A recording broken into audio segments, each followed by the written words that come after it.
কেমন আছেন সবাই? আজকে আমরা একটি অত্যন্ত গুরুত্বপূর্ণ বিষয় নিয়ে আলোচনা করব।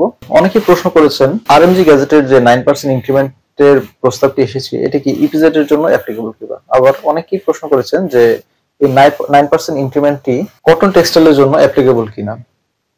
দুটি ক্ষেত্রেই উত্তর হচ্ছে না, কারণ ইপিজেড এর ক্ষেত্রেও একটি ভিন্ন মিনিমাম ওয়েজ গ্যাজেট আমরা ফলো করি এবং কটন টেক্সটাইলের জন্য আমরা ভিন্ন মিনিমাম ওয়েজ গ্যাজেট ফলো করি। প্রথমে আসা যাক ইপিজেড এর ওয়ার্কারদের ক্ষেত্রে কি হবে।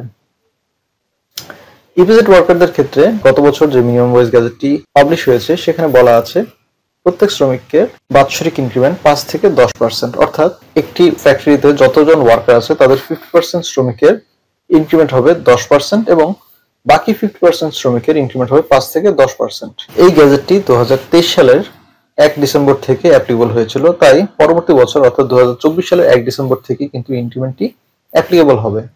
অর্থাৎ জানুয়ারি থেকে আমরা এই 10% এবং 5 থেকে 10% যে ইনক্রিমেন্টটি সেই ইনক্রিমেন্টের সুবিধাটি পাবো।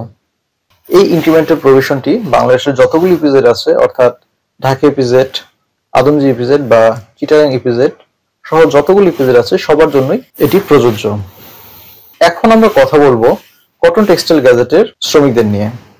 মূলত কটন টেক্সটাইল গ্যাজেটের শ্রমিকদের এই গ্যাজেটটি পাবলিশ হয়েছিল 2024 সালের এপ্রিল মাসে এবং এই গ্যাজেটটি অ্যাপ্লিকেবল হয়েছিল 2024 সালের 1 মার্চ থেকে এবং এখানে বলা ছিল মজুরি সমন্বয় করার পর 1 বছর কর্মরত থাকার পরে শ্রমিকের মজুরি বৃদ্ধি করা হবে, অর্থাৎ পরবর্তীতে মার্চ মাসে শ্রমিকের মজুরি বৃদ্ধির কথা এখানে বলা হয়েছে এবং এই গ্যাজেট অনুযায়ী শ্রমিক ইনক্রিমেন্ট হবে 5%। যেহেতু এখন পর্যন্ত ইপিজেড এবং কটন টেক্সটাইল গ্যাজেটের অন্তর্ভুক্ত শ্রমিকদের জন্য নতুন কোনো ইনস্ট্রাকশন আসেনি, তাই আমরা ইতিমধ্যে পাবলিশ হওয়া যে গ্যাজেট আছে সেই অনুযায়ী তাদের ইনক্রিমেন্ট গুলো হিসাব করব। আশা করি বিষয়টি বুঝতে পেরেছেন। পরবর্তীতে কোনো ধরনের নির্দেশনা আসলে আমরা সেগুলো নিয়ে আবার আলোচনা করব। ভিডিওটি ভালো লাগলে লাইক করুন, আপনার কলিগদের সাথে শেয়ার করুন এবং এই ধরনের ভিডিও নিয়মিত দেখতে আমাদের চ্যানেলটি সাবস্ক্রাইব করুন।